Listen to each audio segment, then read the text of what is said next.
Broadcasting from the Sound of Freedom Studios, this is Local Politics.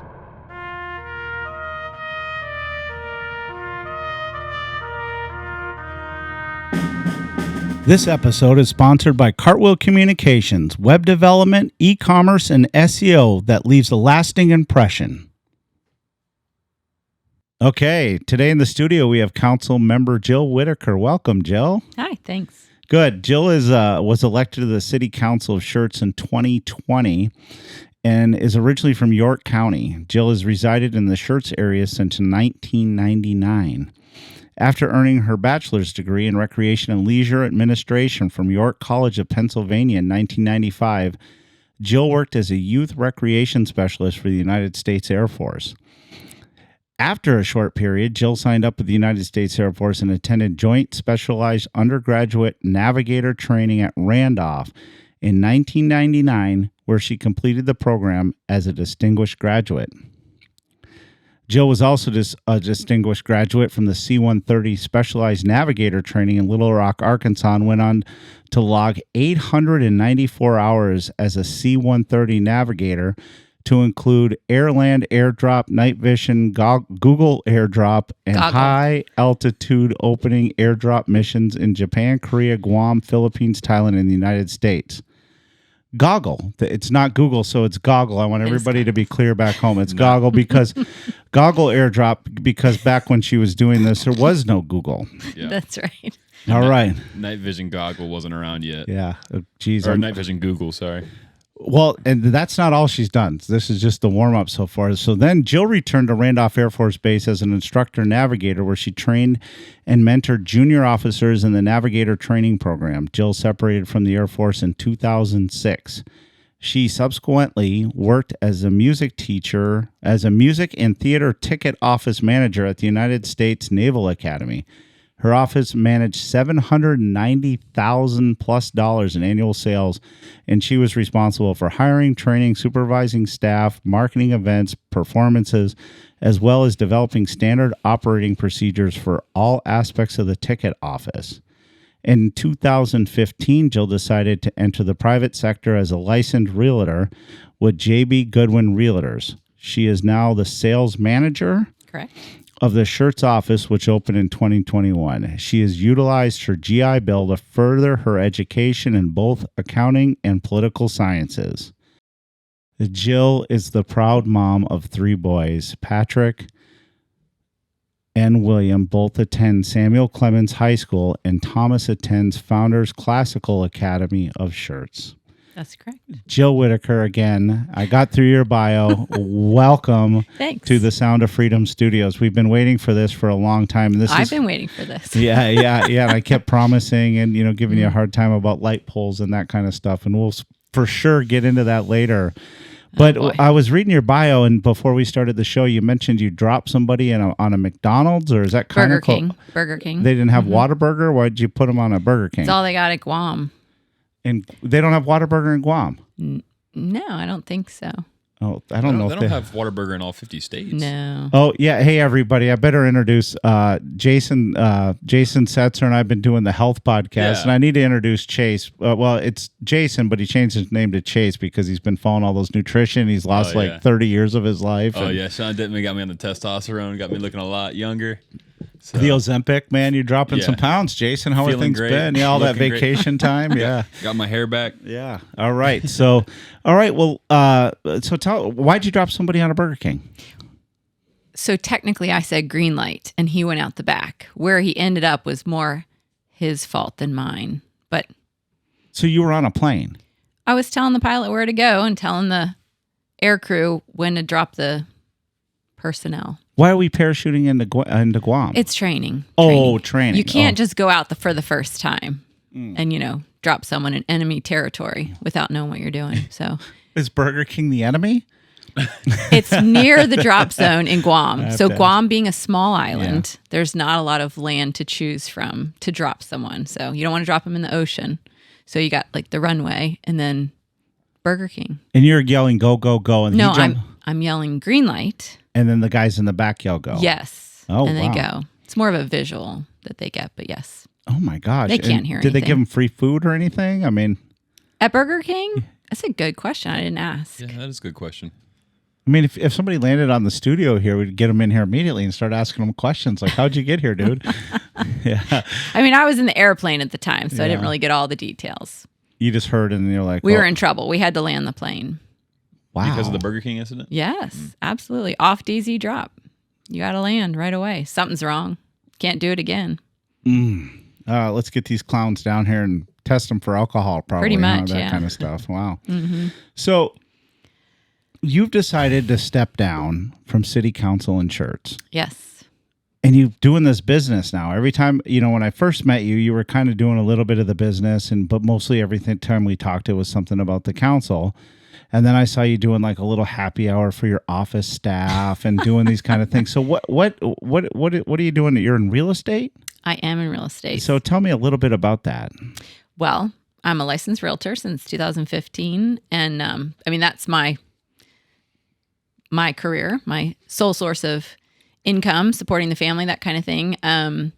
But when I started with city council, I was just running my business. After I got on council, I was asked to step up into a manager position. So not only am I running my business, I'm helping my agents. We have about 35 in the Schertz office, develop their businesses. And so that actually does pay the bills. And city council, as much as I love it, does not. So it's just a matter of there's only so many hours in the day. And I hate to give it up, but. Yeah, and what's the real estate market like? Like, let's just talk Cibolo, Schertz, Garden Ridge, Live Oak, UC, kind of in the 35 corridor here, the Tri-County area. Is it true that houses are $400,000 median and that kind of stuff? I mean, I know you got a house for everybody, of course, but it seems to me like one of the big things, and maybe we can segue into a conversation about council, is there's a lack of affordable housing. Would you agree as a real estate agent? I do. I mean, a realtor, absolutely. I should say. Our immediate area is, median price is in the mid threes for sure. Don't throw Garden Ridge in there. They're somewhat of an anomaly. They're a lot higher price. So if you add them to the average, yeah. it really skews the numbers. But Schertz, Cibolo, mid threes, and it's tough with interest rates where they are for someone to get in. It used to be that rent was higher than what you could, what your mortgage payment would be on your average home, but it's not really the case anymore. I mean, even rent is going up. So yeah, it's tricky. If you have the right realtor, you can find ways to find a good house at an affordable cost. But I think it's about setting expectations. So you're not going to get a 3,000 square foot house for a $1,500 a month payment. So, and that's a lot. I mean, think about it. If you're a teacher starting at church, you're making like $57,000. Your husband's trying to start a small business or something, or doing something like that. It's hard to have that $1,500 gone. Well, you can't get anything for $1,500 to be quite honest anymore. It's is it, 2,000? I would say, you're going to need about at least 2,000. Yeah, you can get some roommates. Actually, I just ran some numbers recently for $275 for a house that's $275,000. You're probably looking at least $2,000 a month. If you have good incentives, buy down the interest rate. And $275 is hard to come by, houses for $275. Well, and then of course, depending upon where you live too, you have all the insurance, right? And things cost more to build. Everybody's paying more for insurance too. Are you So insurance would be included in your payments. So your monthly mortgage payment, principal, interest, insurance, and taxes. If your estimate's based on the escrowing everything. Correct. Yeah. Okay. Yeah. But it's still, interest is going up, and that's contributing to some of that too, right? Insurance. Yes, it is. It costs more to do a house, and then of course you have to buy if you don't have enough of a down payment, you got that wonderful little PMI payment attached to it, right? So, the one thing is people are investing in their own houses because they're not leaving. A few years ago, it seemed like people were house shopping, house jumping, house moving all the time. And I kind of felt like, okay, well, now people like in my neighborhood, like, wow, they're improving that house. Yeah. It's kind of nice, which is also adding to the increased property values, right? Nicer neighborhoods help. And, a lot of these new neighborhoods aren't so new anymore. Right. Right. So, what about building? Are people building in this area? Is there a lot of new inventory, or is that slowed down a little bit? There's a ton of new inventory, a lot of new construction, and that's really right now where you're getting your best incentives to have the builder pay your interest rate down. You can get into a 30-year mortgage for 5%, 4.99 if you go with a builder, because they'll pay for that. They're paying for closing costs. So they've got a lot of inventory on the ground that they planned for several years ago. They built it, it's there, and they got to get it sold. So there's good incentives. Well, and if you get a builder, they have agents that work for the builder, of course, but you want to hire a realtor. You can still hire a realtor to be your advocate with a new builder, right? So a builder has a sales rep, and they are not, they represent the builder. So if you're a buyer and you walk in there, they certainly will help you fill out the paperwork, but they don't represent you. They're not your advocate. So yes, you can use a realtor, and I recommend it. And our commissions get paid out of a marketing budget through the builder, so it has nothing to do with the sales price. In fact, I always tell buyers, we can usually get you a better deal. We'll negotiate sales price. We'll negotiate things in the house, blinds, garage door opener, extras that you wouldn't necessarily get. So, and then we're supposed to be with you throughout the process, inspections and things like that, as your advocate. So, well, perfect. And it's nice to have somebody you can call on weekends and other times too, right? 24 hours a day. Yeah, you guys work that way. So, one thing with new building, and this kind of is a Schertz issue, and it kind of came about maybe before you got here. It might have been when you were here. Is the non-binding arbitration. So there's a document when you buy a new house that it's in closing, and it's in your packet. And I don't know if people still have to sign it, but it's a document that basically says if there's anything wrong with the new house, that you're agreeing that you will go to arbitration, and you can't sue the builder. Notice you don't hear a lot about lawsuits on builders because they have that document as part of their packet.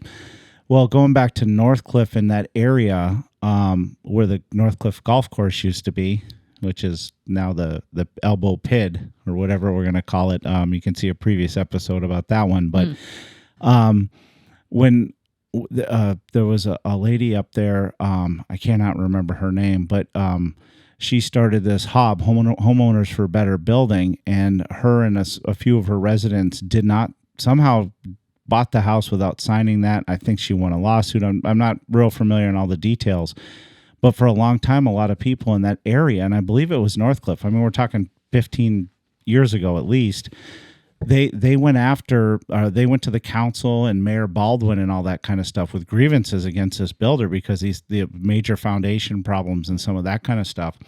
And so she's formed this organization with them and tried to, get help from the city. And the city was like, look, this is a private property dispute between the home, the city's not involved in this. Mm-hmm. And, but of course everybody wants to come to the city to solve it. So, I don't know if that's still a thing, the non-binding, but there's a lot of history. So this organization still exists. It's Homeowners for Better Building. And they kind of advocate for, obviously, demanding more out of home builders and some of that kind of stuff. And I think that non-binding arbitration agreement is still in your closing packet. And I know part of her job was to raise awareness about that, hey, you're going to be required to sign this thing that you can't sue the builder if they completely mess up your house or, do something like that. So I'm not familiar with that particular document. I know when you buy a pre-owned home as a buyer, you sign a statement during closing that you accept the property as is. So it's a very normal process. You're taking ownership of it. You've had opportunities up until that point to do inspections, to request repairs. Same thing with new construction. You can have as many inspections as you want. You can be involved from the very beginning. You can inspect at the slab pour, at framing, wiring, all of that. You can be very involved in the process. If you come along when it's already built and you can't really get behind the walls, you can still have inspections done like you would with any pre-owned home as well. So there's opportunities to mitigate some issues there. I purchased a new construction home. I had the inspection done. There were still things that we found for several years after, I had lived in the house and realized, they forgot insulation, in the ceiling of the second story. And, 10 degrees later, every day it was very uncomfortable. So what's interesting is people want perfection or expect certain level. So the question is, what is acceptable? And I think that's where there's, I've seen a lot of arguments about certain developers coming in, quality, what's their quality? Well, how do you measure that? And, if we have something that's measurable, then that's something we can talk about. But right now, the conversation, like specifically with Northcliffe, it's a very subjective conversation. They say it's not, people who oppose the current developer, the one that has been in the discussions, not happy with the quality or the product, but they're all very subjective arguments, hard to quantify and say, okay, if this isn't good enough, where is it that we need to get to make it good enough? So I think that's where we're really struggling, that it's, nobody wants poor quality, but how do you define that? Because compared to some communities, this could be great quality, and compared to other communities, it is poor quality, but it's all it's relative and subjective. Well, and the pressure to get it up quick too, because these houses are going for a premium and stuff. There's got to be a lot of pressure on the builders. I can only imagine, hey, we got to get this turned around. Let's get going. And with that can cause issues with drywall and some other things. I mean, everything that they do. I mean, I know you're not supposed to cut corners, and you don't. But when there's a lot of pressure to crank out houses, I don't know if it's so much the pressure. I mean, I'm sure there is part of that. What I see is it's more about the supervision on the ground.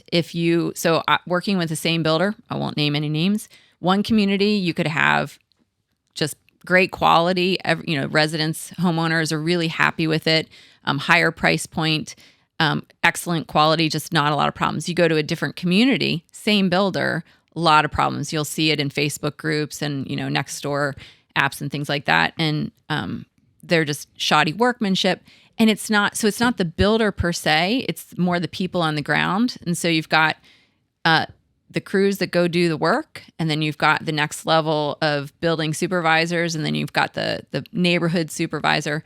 It's really more about those guys and whether or not they're paying attention. And because like I said, I've seen it in my neighborhood, and it's very obvious that it has more to do with just the quality of the workmanship, and can you follow, can you track that well enough to make sure the job's getting done? And when the pressure is from, and when there's demand out there, it's not so much to get the houses on the ground unless the demand is from the consumers. So back during COVID, when you just couldn't get enough houses on the ground, there was definitely pressure because people wanted to buy the houses. There's not that pressure now because people aren't dying to buy the houses.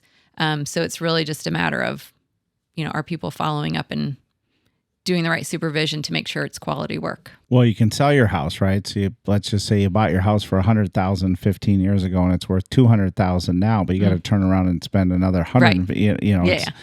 Right. It helps, but does it really? So, speaking of houses, and I heard a rumor you were moving. Let's get this cleared up here. What?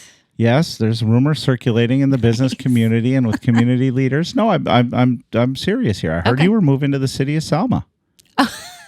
Is that true? I was wondering where this is going. I thought I was moving to Italy, actually. Yeah. I heard you and Michael and David Scagliola were all going to move to Selma. I see. Yeah. I see where you're going with that. Yeah. I'm not moving anytime soon. All right. Yeah.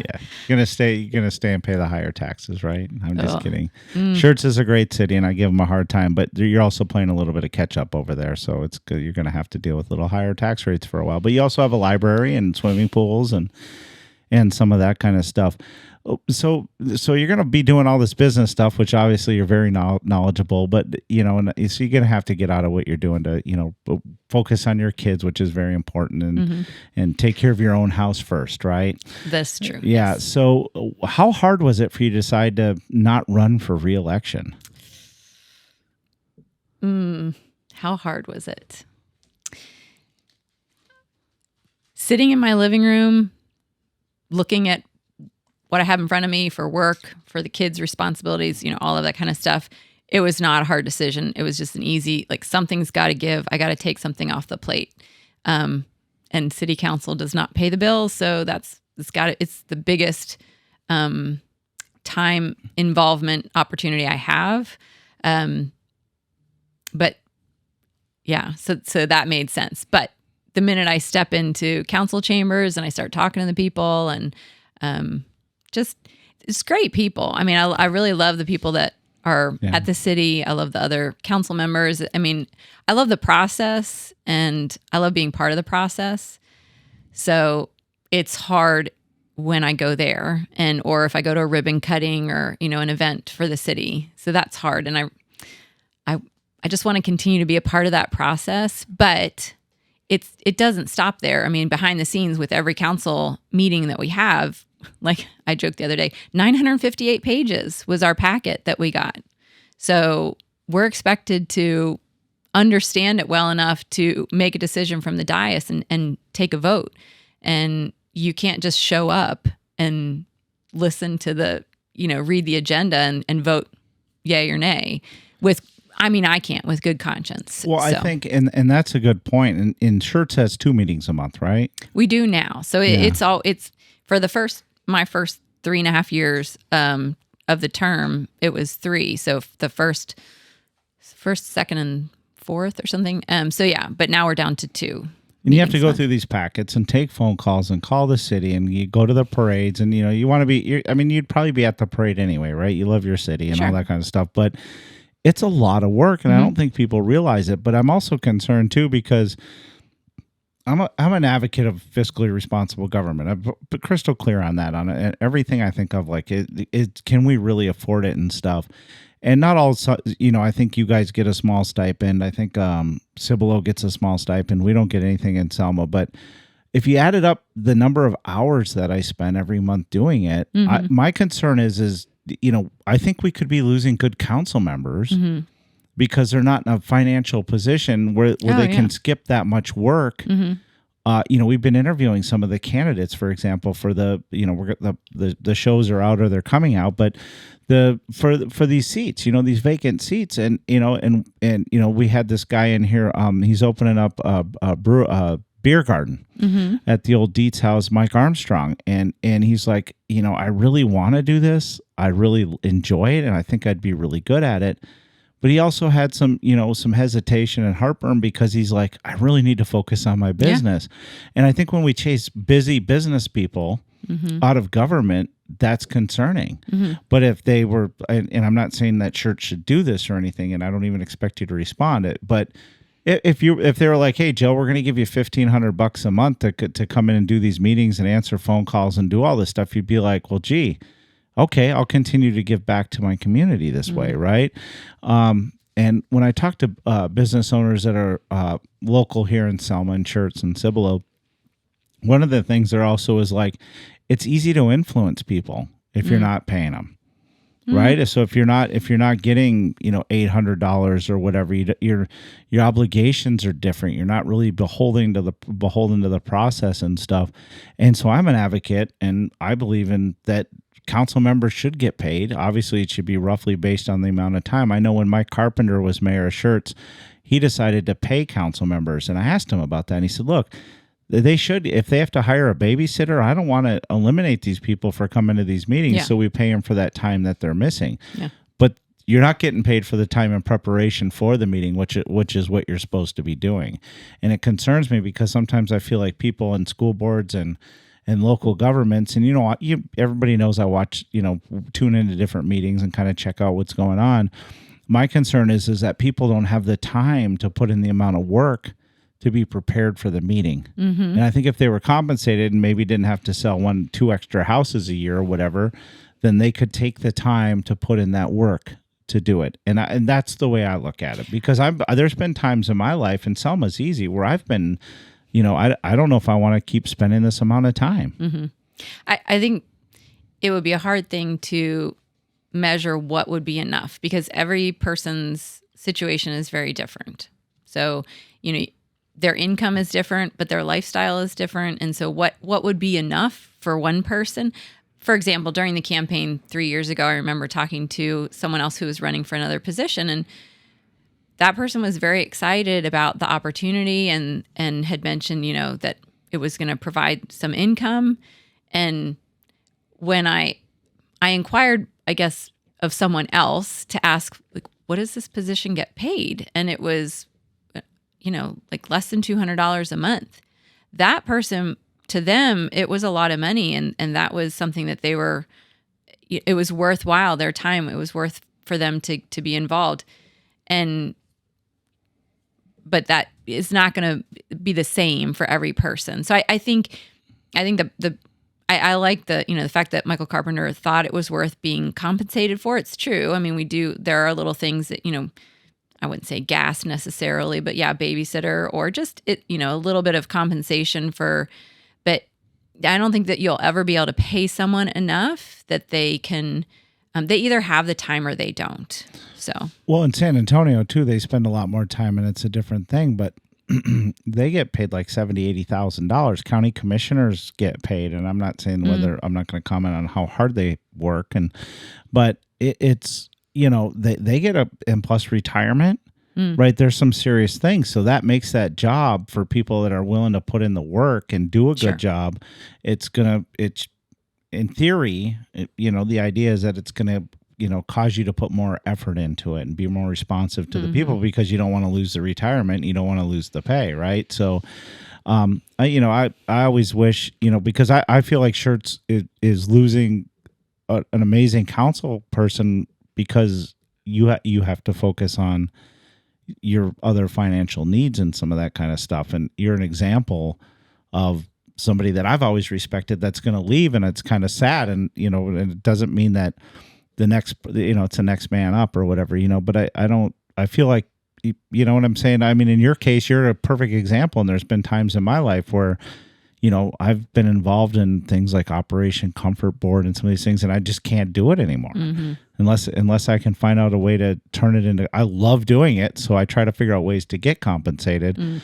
But at the same time, it's, I'm concerned sometimes about some of these cities over here that it's one election and everything could change forever. And next thing you know, we have, the pink flamingo ordinance where everybody's required to have one in their yard.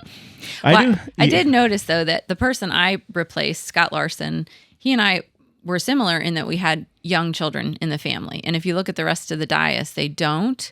I think to me that has more of an impact. I say income, but I have to support, if it weren't for my kids, I could get a smaller house. I could move to some place that was a little bit more affordable. I could do things, change my lifestyle to afford to not have to sell the extra house or two a year, right? But I have the kids and, my little one walks to school at Founders. So where we are right now makes sense and I want to stay there. So I have to maintain that. So it's really, I think the biggest challenge is parents of young children getting involved in the process because there's just so much that is required of a parent and,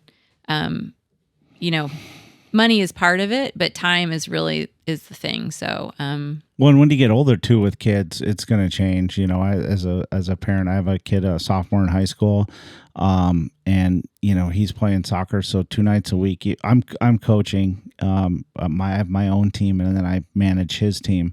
But it's 2 nights a week. I get out there I'm out on the field because I want to be prepared for my training because it's a job. And so I'm there at like 5:20 at the Schertz Soccer Complex, and I'm done at 9:30, 2 nights a week. Yep. And then I get up every morning because my daughter made the cross country team because she's in the STEM program over at Judson Middle, and I get up at 5:35. I set my alarm for in the morning, and that's late. You get home at 9:30, and I was telling Chase when we came in here that I had a Jimmy John's last night. And you eat a sub, and you're like, oh. You can't sleep, and it's like and you're not getting any younger. But I also get that time with my kids, and that's what's most important, and that's what I keep telling myself. So, but you talked about Scott Larson real quick. So obviously Scott and I are really close. I like his fiscal libertarianism. There's a shout out to Scott. I like the fact that he's very like, let's turn over every penny and let's examine every, where are we getting our pencils from? Where are we getting our whatever it is? I really like that about Scott Larson. What do you think when you filed? You didn't know this, and I think I can say it now. Scott Larson called me when you were deciding to run, and he said, "Who is Jill Whittaker?" I said, "Never heard of her. I don't know." And he's like, "I went on her Facebook and she sounds like a mirror image of me or politics. And I was like, why is she running against me? There's other assholes on here. He didn't say that, but he said there's other people on that he should be running against, that she should be running against. And I said, I don't know. And so when you went to file, why did you file against Scott? So I was told that Scott probably wasn't running, so I didn't file against him. I did look at the places and who was sitting in those seats. But honestly, the city secretary said, I think he's already filed. I don't know, because there's three of us. There's Michael, David, and Scott, or three seats that were open. And she just said, I don't think Scott Larson's going to file to run. Yeah. And I was like, well, I mean, I'd rather run on an empty seat than run against an incumbent. So it had nothing to do with Scott Larson. And that happened here in Selma with Noah Washington. So that's a common thing. So, and Scott's like, I told everybody I wasn't going to run, I made my own bed. So, but at the same time, he was like, man, what, if she ran against somebody, if she was up there, I might, file again. So, but, Scott's, worked for 2 years when he was up there on trying to get the Wendy Swan pool closed or something like that, because it was costing the city so much. They were losing so much money. And finally you guys filled it in, but he also really, did a deep dive into the Vanity magazine budget.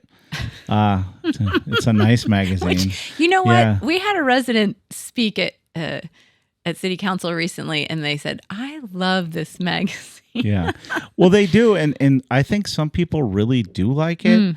And obviously it's a beautiful, nice magazine. I mean, we have made some budgetary changes, I guess. I mean, we've changed paper weight and paper count and things like that to be a little bit more fiscally responsible with the but we did a lot more. You cut the magazine budget in half.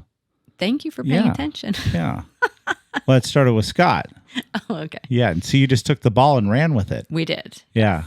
Yeah. So I was always wondering about that, and I think you told me in the past that it was because, he didn't run, but, he'll appreciate me asking that that thing. And then you got on the council. So let me ask you a question. Like, what's the biggest thing you think you learned being on the council? I mean, honestly, just the way a city runs. I wouldn't even say I have it all figured out now, but I mean, I don't want to give away the secret, but I had no idea before I stepped in there, the ins and outs of city government. And I have some common understanding of civics and things like that, but to really know the process and how challenging it is to really get anything done. And that's just at a local level. I mean, imagine at the highest state and federal level. So I think it was just an amazing opportunity to understand government process. And one of the reasons I did do it was to say I was frustrated with some things, not locally, but at a national level. And I just got to that point where I felt like I can't just sit here and complain in my living room and do nothing about it. That's not respectable. So if I'm going to complain, I'm going to get involved. So I wanted to get involved in the process. And I would say I did, to the point where it's very eye-opening. And it does take a very special person to want to do that at a higher level, at a full-time level. Like I said, I really enjoy it, but that's not something that I could do. But you're kind of a data nerd, though, too. I mean, you really got down in the nuts and bolts, because there'd be an agenda item, and it'd read the item, and then you guys would, David would, be in his corner, and and everybody, would have their things, and then you'd be like, well, here's the way I see it, and it was completely different, and you would change the whole discussion. And sometimes they'd be like, well, Jill, it's not really like that. It's like this. Okay. But you took the time to actually research it and ask the questions. That's a lot of time.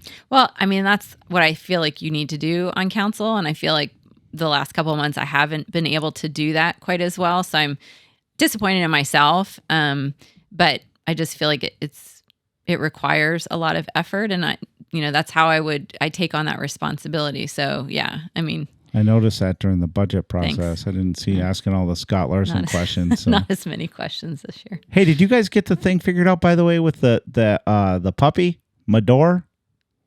Is that all settled? Or because, you don't want to upset, animal people. Oh my goodness gracious. Like, Like, if somebody asks me about animal shelters or something, I don't. Do we even have one? Because I don't know if someone does. We do. City of Schertz does. Edit that out. Yeah, Schertz does. Yeah, no, we do, of course. But it's a very, very passionate when you start talking about animals. But I think that got resolved. I think the police chief First of all, it's not a puppy. It's an adult dog. It's an adult working dog. It's livestock, essentially. I didn't say that either. Yeah. I'm just, as you said, it's nuts and bolts. I like accuracy. Okay, you are, data nerd or nerd, yeah. So they do, but the pooch, the dog is with the original handler, correct? The last I had, first of all, it's not a council matter. Okay, it was never on the agenda.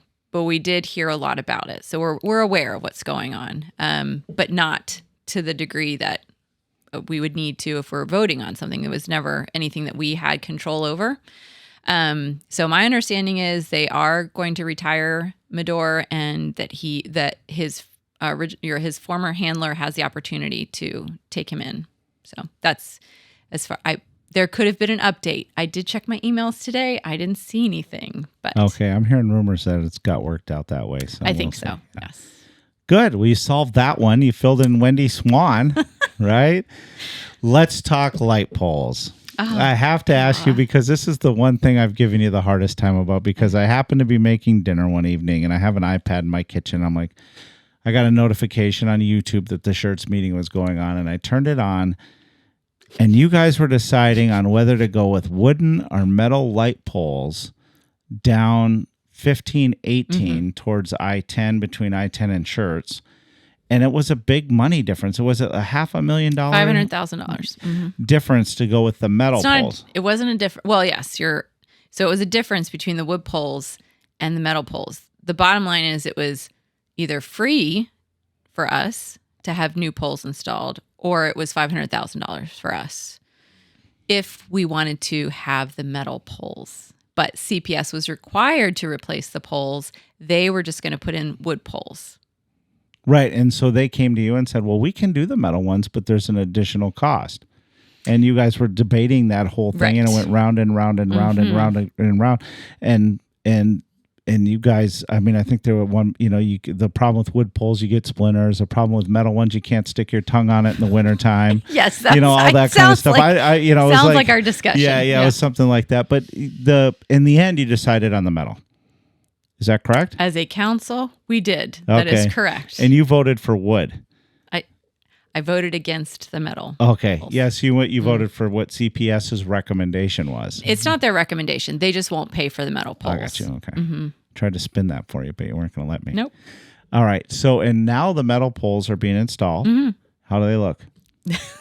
They look great. Do they? They actually do. And I fully admitted at a recent council meeting that I was driving down 1518 because I live down there and look at it every day. And I'm like, oh, man.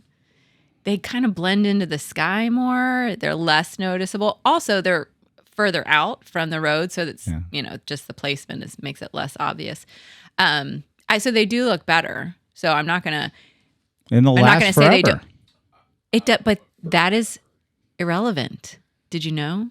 Because when they need to be replaced, CPS has to replace them. It doesn't matter how long they last. Oh, that was your argument. Yeah, that's right. That was a good argument that you made. You said, look, hey, CPS has given us wood. If they got to be replaced, they're going to give us new wood ones. Exactly. Man, I'll be completely honest. As a citizen, I make that road. I drive that part of the road from 1518 to I-10 almost every weekend, a lot of times during the week. Yesterday even. Yeah. A lot of times at night. I had never even noticed there was new light poles. See, this is what I'm saying. No one's going to notice them until you start pointing them out. Yeah. But are you going to notice $500,000 out of the budget that could have gone to X, Y, and Z? Back to the taxpayers. I think the proper answer on that's that one. The proper answer for sure. Yeah, that's a proper answer. Well, guess what? It's coming up again, so...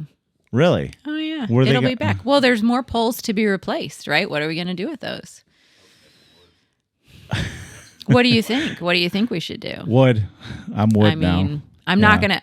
I feel like I made a good argument the first time around, and I'll Do you get? stick with now, that. how many more meetings do you have? So today we're at the end of September. To the people, we're taping this the end of September. Mm-hmm. So what do you have? 2 more meetings in October?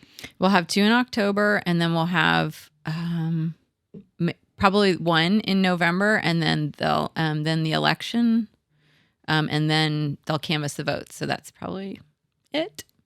Well, you can still do EDC or something, though, right? There's not currently a position on EDC, so I could, but I can be on a board or commission, which is interesting. I think I've told you this before, but when I wanted to get involved, I really just wanted to be on planning and zoning, but there's never a seat on planning and zoning. And of course, in the last year, we've put like 5 people on planning and zoning. So, but now, of course, there's no seats on planning and zoning again. So anyway. Well, another issue. But there might be a future for you. And with Schertz doing something, library committee or historical committee or something. Okay. All right. So what the other big issue that you're going to put to rest, or is put to rest, nothing really the city can do at this point. It's kind of a dead issue for now, like today. The PID, the North Cliff Golf Course PID that they're trying to put together. What do you think the chances of that happening are? The PID? Yeah. Chances, I don't know. Do I think it's a terrible idea? I absolutely do. And this comes from my experience in real estate. PIDs are very expensive, and it helps a small group of people. But I mean, it's certainly beneficial to the people. But the amount of money, like I looked at the residents that were trying to put it together had presented some numbers, and even at their estimates, it would increase a resident's monthly payment by several $100s, like $100 to $300. I mean, and it depends on how far out. A month. Wait. A month. That's way different than the $80 that I was hearing. But $80 a month is still a lot of money. It's $1,000 a year. And you can get Schlitterbahn tickets for your family and go to put in 5 years, every 5 years, go to Disney or something. I mean, it's and if you look at that scenario, you're talking about a golf course. And so you've got all the houses that back up to what used to be the golf course. But the PID would not just include those houses. It would be the ones across the street and then the ones a couple streets down. They have to include a larger area in order to divvy up the expenses. I mean, they're talking about purchasing the land to keep it open space or whatever. So it's going to encompass hundreds, if not thousands of residents, 95% of which would not directly benefit from the result because they're not backing up to that open space. They just happen to be in the neighborhood. And yes, so they'll have, I guess, less traffic. Well, they'll have the traffic that they have now. So it's not going to change. So they don't get the more traffic or the concerns. You know, a lot of times the concern is infrastructure. But the direct benefit to those residents, I would say, is so minimal compared to the expense. And again, back to the housing market, where we are with interest rates and home prices are already so high. I just think maybe it's just not the right timing, but I don't see it being a benefit to the residents there, because when they go to sell their homes, they have to, it's new on the contract, you are required in the state of Texas to disclose if there's a MUD or a PID. And so they would have to disclose that. Then it's going to be a discussion. Oh, that's an extra X number of dollars a month. And people are very budget conscious these days. And I think they'll be doing a disservice to themselves for those people that need to sell down the road because they have to have a PID now on their property. They're not going to get the votes from those people. They got to do the petition. I mean, we had Paul in here, in June? Was it something like a while ago? Before I went to Colorado in July. So, I mean, it was probably like June, I think. Yeah. I think by this time they were supposed to have the signatures to go to the council to put it out to have the election. I think before it's all official, though, I think that we should get Paul and Jill both in an episode talking about it. I think that'd be great. Yeah. That would be interesting. Yeah.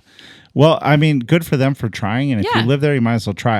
I'm with you. I don't think they're going to get the signatures when I started looking at the math and get it, but I didn't realize it could be a couple $100. I think he said 85 is when he was in here is what they're, but who knows? That's if they do all the neighborhoods, not even the ones that back up. How far out are you going to have to go? And that's potentially why they're not getting the signatures, because why, if it feels like it has no impact on you. I sold a house in that area, in the neighborhood, about a year ago. I mean, this was when it was really a big thing. And the homeowners had no idea. They didn't know anything about the golf course, but they would have been involved in this PID and they would have been required to pay, but it really had no impact on them from their perspective. So, except for if they had a PID on their house, then it could have affected the sale of their house, which went quite well, I might add. Of course it did. Of course it did. So we have this election going on now, right? You put all the real hard topics to rest. You took care of them in your tenure, but we have some new candidates running. One of the questions we asked, and a lot of them haven't been really grinding out a campaigning. Mm-hmm. When I campaign, I don't want to lose, and it's been a while since I had to do it. But I mean, I knocked on. We're a small town here in Selma, but I knocked on all the houses I possibly could, for sure, all the voters, and then I tried to wake up some new voters. Signs, door hangers, Mm-hmm. I didn't even do mailers. It was just ground and pound every weekend, though. That's what I did. I was sunburned. I was, Mm-hmm. The whole thing. I missed out on a lot of things. What's your advice to the candidates that are running now in Schertz? Like what's like some important, you don't have to give away all your amazing campaign tips, but like what would you tell them? Well, I will just say what I did. And which is, if I'm going to make the effort, I'm going to do whatever is suggested to me, because once you get to election day and they count the votes, you'll never know, and you lose, you'll never know if you'd done that one extra thing that was recommended to you, if that would have made the difference. So it's sometimes it's kind of hard to say where the impact is. Standing at the polling location every single day during, early voting and on election day, how much impact does that have? Doing mailers, and, my mailer process was a little skewed. Anyway, I won't go through that one. I don't want to admit some of my really bad mistakes there, but, mailers went out. I created flyers, walked neighborhoods. I had a bunch of volunteers to put things, door hangers out. I attended every question and answer opportunity that was given with the chamber, with the Guadalupe County Concerned Citizens group. Mm-hmm. And I'll be honest, I'm an introvert, and I don't really like to talk in front of people. You were an introvert. No, You've changed since I met you first. Yes, you have. I enjoy talking to people about things that I know about or things that I'm comfortable about. When if you are jumping into an election or a campaign and you, as I admitted, was not 100% familiar with the process of local government, it's a really uncomfortable place to be, because you're going to get asked questions and you don't know what those questions are, and you have to say something without stumbling or sounding ignorant. So you just tell them it's Joe Biden's fault, or it's Trump's fault, or whoever. Just pick whoever.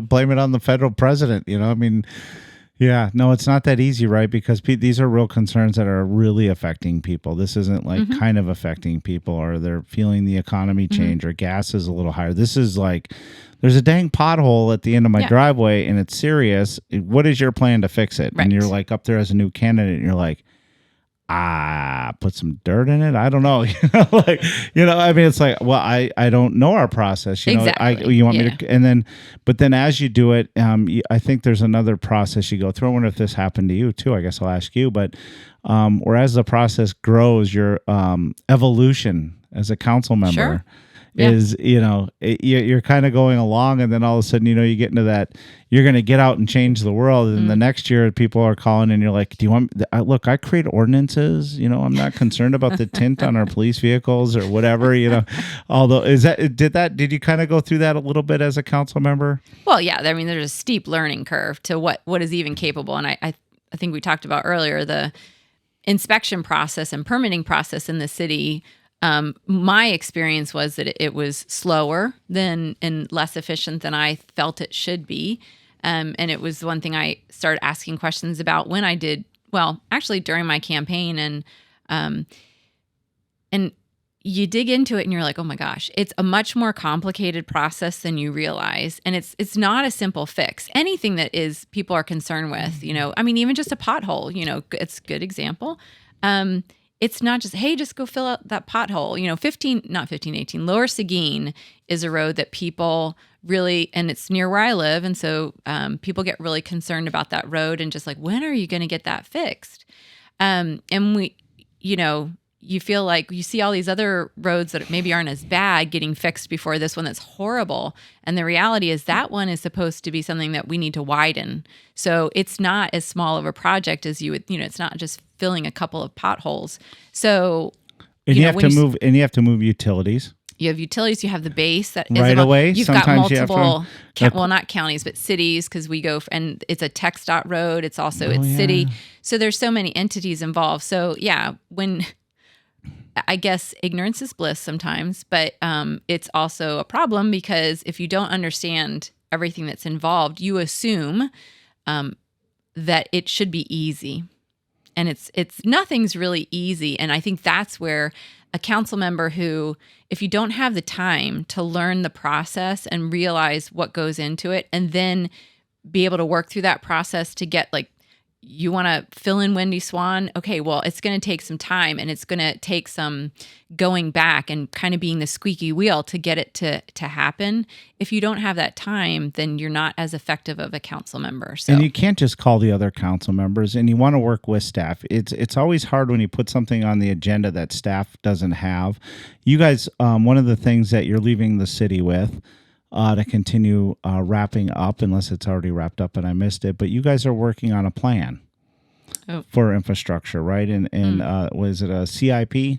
Well, yeah, we have a CIP. Are you talking about the UDC? UDC, I'm sorry. UDC. Yeah, UDC. So what is that? That's kind of your plan. That's a plan, right?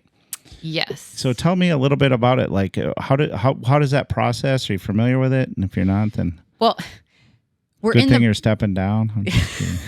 Thanks for calling me out. No, if you don't, that's fine. The UDC is basically like a higher level plan for how we want to develop the city. Where do we want commercial? Where do we want residential? Where do we want, we have thoroughfares, and that's like a separate plan. But just kind of generally speaking, how do we want the city to look down the road when it's built up? Because you don't want to put schools by industrial areas. You want to put schools by homes. Sure. There's things you got to work with the district, and they own property, and there's a lot of factors that go into this whole plan. Yes, a lot, and that's the thing. It seems like it should be simple. Okay, we've got I-35, we have I-10, we've got 3009. Around those, we'll do some commercial, we'll do some industrial on the other side of 35. But what has happened, because it's been so long since we've updated the UDC, is every time someone comes in and takes a piece of land and wants to do something with it, they have the opportunity to say, well, right now the UDC and the zoning says that it's supposed to be agricultural. But we can see what's going to happen. We can see where things are going. Could we change just this piece of land? Because we would like to move this into more of a commercial or like a neighborhood as opposed to like 5-acre minimum properties. We want to make a change to it. It makes sense. And so you can take these onesie-twosies requests, bring them to council, planning and zoning, and then to council, and get things changed. And that's been happening. So now if you look at our city and like all the colors, there's a lot of spots, here and there where things have been changed. And so I think I'm not going to say we're piecemealing things, but that has happened. It's just the nature of it, and it's allowed to happen. But now we're going back and going through the whole UDC and really looking at it and saying, okay, let's update it, because we've made all these onesie-twosie changes because we can see the change happening. We need to predict the change. We need to get ahead of it. We need to see we need to say, this is what we want it to look like, and then develop in that fashion. So that's what we're working on right now. Try to get ahead of it instead of reacting, because everybody comes in, they want an exemption. Well, yes. Yeah. Right? I mean, that's what, and it's okay to do that. Like, we have that opportunity, but if that's all we're doing, then it's not a plan anymore. It's just random chaos it becomes. So, which is okay a little bit because you guys kind of have a mixed use area downtown, well, in the old downtown type area. What's that called? Where all the Main Street. Main Street. Yeah, that's a good name for a downtown street, right? It's not really Main, but it's kind of a main street. No, it is Main Street. I know, but it's not really a main street. But yeah. Anyway, it's the old kind of downtown area, right? Exactly. Sure. Yeah, right. So you guys kind of have like a little bit like you got the New Braunfels thing going on, where you can't really tell where the businesses end and the houses start right there. But you created a special district for that, Main right? Street mixed use. Yes. Okay, mixed use district. So, well, that's good though. When do you think the UDC is going to be done? It is short. I'm just saying. After I am no longer in office. Okay. Yeah, because people are going to be upset. Well, right now there's a survey out there, and I think they're trying to get resident feedback. So it's in motion, but it does not happen overnight. All right, we're going to go into our next segment here. Get ready with some music. You almost ready? Hang on. No. That's for the business show. Oh dear. Lightning round music. Just keep hitting buttons. I'll tell you when you get it. No, not that one. Interesting. There's the one where the guys. Okay, you only have me for about 20 more minutes. Yeah, that's why we're so almost hopefully done. you'll find that button. There we go. Just do the hit it part. Yeah. I'll just cut it. I know an editor. Yeah. All right. Here we go. All right. All right. It's time for executive session. Hit it. All right. This is a new segment. We're going to work on the music, but we're going to keep that in there for this one for sure because it's perfect. So I'm going to ask you a couple questions, just about you personally that people may not know, because I was at a meeting the other day for the MPO, and this guy came up, man, hey, Michigan's looking good this weekend, huh? And I was like, oh yeah, I forgot you were a Michigan guy, so little things like that people may not know about you. So what is something most people don't know about you? Oh, come on. Can we talk about politics or? Oh, come on. No, like a little bit about you, like something nobody would, I've climbed Mount Fuji. Really? Wow. Yeah. See, that's fascinating. How long did it take you? A couple hours. Wow, that's not too bad. All right. No. Fuji is the tallest in Japan, right? Yes. Yeah. Really? Did you get some water? What? Bottled water? Fiji. Oh, Fiji. Oh my gosh. That is not funny. Japan. Something people don't know about me. I say stupid things once in a while. No, they know that. Yeah, they know that. Yeah. I ski raced in high school. Oh. Downhill ski raced. A lot of people didn't know that was my high school sport. And I did soccer in the summer, of course. But yeah. So, question number 2 for our executive session. Oh, God, every time? Every time? There you go. What's your favorite sports team? Oh, no. This is the worst. I don't have a favorite sports team. Oh. You don't watch any sports? I mean, You don't like the Jets? Are you Jets or Giants? what? What about a favorite Or sport? Bills? Let's go Bills. basic sports. I do like to watch football, and I did like to watch it more so when I was playing fantasy football. I'm a little bit competitive, so throw some numbers in there and stats, and I could win. Data nerd. Oh yeah. I have you pegged. Okay, so your favorite sports team is your fantasy football team. I was an AA Ron fan for many years. He was always I was terrible at picking my team, but I'm like, I want Aaron Rodgers. Oh my God. Hey, I did pretty well. Yeah, with him, he's great. I had him 1 year too, but he's just a wiener. I'm a Lions fan, even though I grew up by Green Bay. So, but anyway. And then Joe, what do you do for fun? Non-kid fun related activities. Travel. Any place you like? Italy. Do you ever really? Yes. Oh yeah, I guess I knew that. Yes. And do you ever go back home? Yes, Pennsylvania.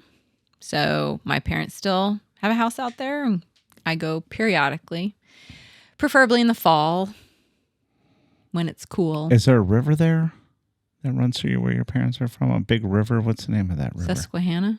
No, that's not that one. That's another one I'm thinking Talking about. We do have a river.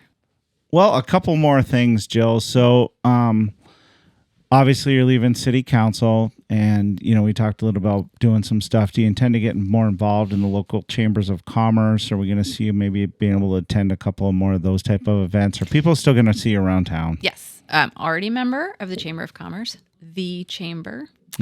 And so yes, my business will be involved in that.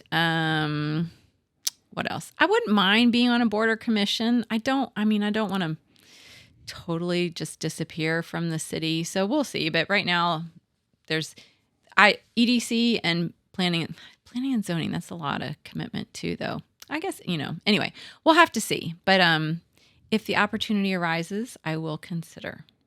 Perfect. So, from time to time, people call me and ask me if I know somebody good to fill board positions and stuff. So I'm definitely going to pass out your number. If there's not a lot of homework, I can do that. Yeah. Well, you're going to do homework even if there's not homework, I believe. We'll see. Yeah. So, and then my final question really, honestly, is who should people vote for in the upcoming election? Are you going to tell us? No. They should.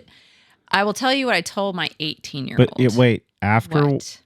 First, and please tell me, because I don't want you to get this wrong. Otherwise, I'm not going to air this episode. The first thing you're going to tell them is watch the podcast. Oh, okay. Watch the podcast. Which one? This one? Local politics. Oh, local politics. And yes. you can watch local business, local health too, but local politics for sure. Okay.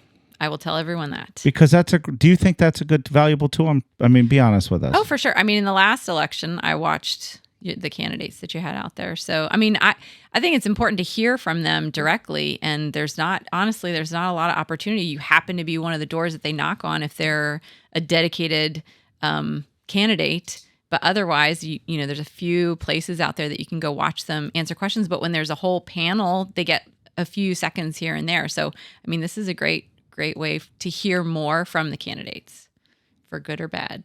And you were going to tell us what else?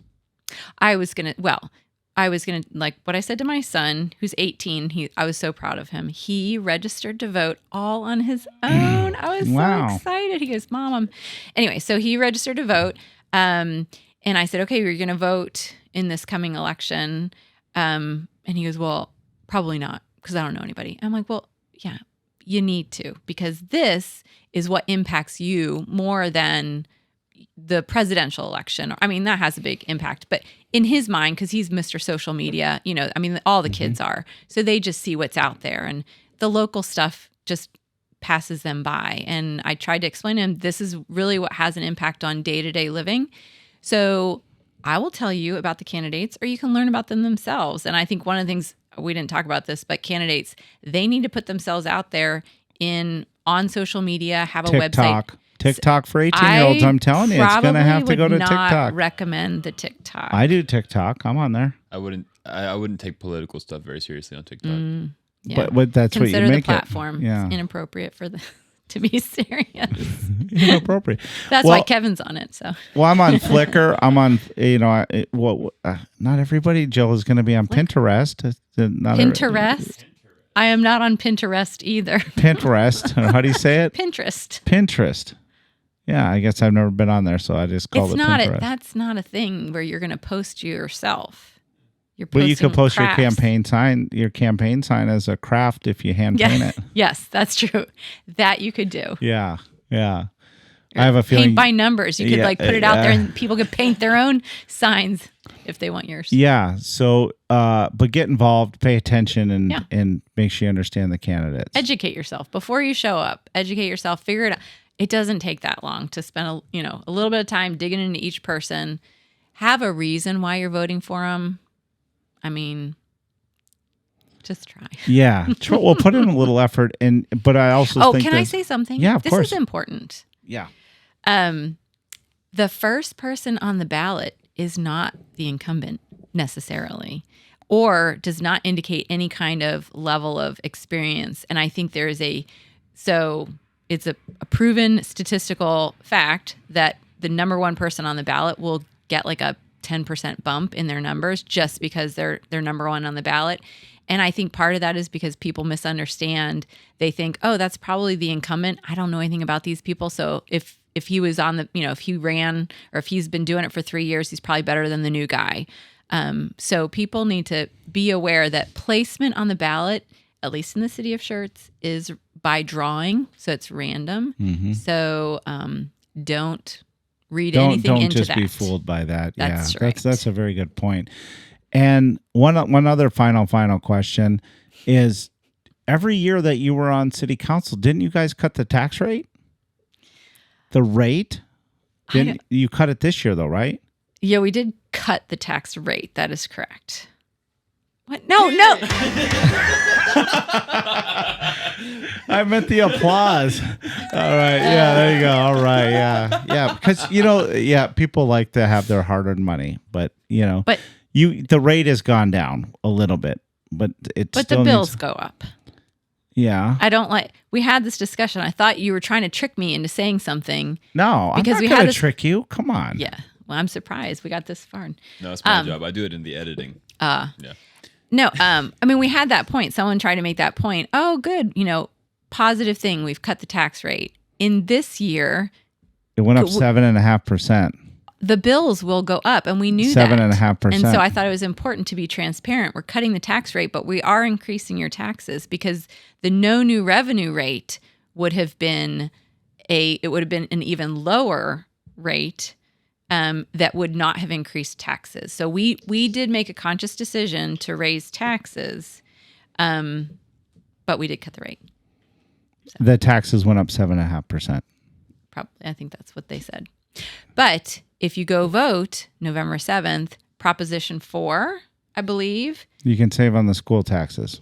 I saw James do a little presentation. Which is the largest portion of your property tax bill. So if you want to have an impact on your property tax bill, vote in favor of. Jill Whittaker, thank you for coming in. Thank you for your future. Chase, thank you. Thank you for your work today. Yeah, I tried my best. No, I think it's a perfect episode. We got through it. We're a little out of practice for you people. Jill, you want to say any last words? Thanks for having me. Buy a house from Jill. Oh yeah, that would be. She could use a referral. One more plug? This is super important. If you would like an Italian villa, I do have one of those for sale.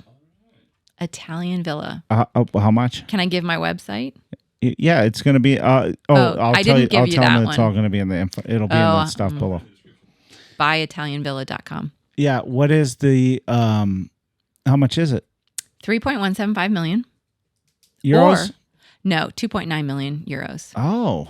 3.175. What's the property tax rate? Well, it depends on what you do with the property. It's agricultural, so very low tax rate if you maintain that. How many square meters? 86 acres. I'm marketing to Americans, not Europeans. Okay, how many square feet then? No, acres. Are you talking about the buildings? Yeah. Well, between 7,000 and 10,000. It's questionable. What's the difference between a villa and a home, like a house? A villa sounds better. Does it have running water? A villa is Italian. Does it have running water? Of course. It is completely updated, when I'm driving up gorgeous. to it, am I driving by wooden poles or metal poles? You're driving through nature, over a creek, is there up fish? a little hill. Trout? Yes. You can drink the water in this creek. Yeah, and get Giardia. I did. I filled up a water bottle and drank it. I was fine. Jill Whittaker, thank you so much for coming in today and answering all of our questions and hanging out with us. We wish you the best of the luck. And I do think, if you decide to move to Selma, we'll put it as part of our logo. Welcome to Selma, Texas, hometown of Jill Whittaker. Yes. Please do. Yeah. And thank you for having me. Of course. Thank you.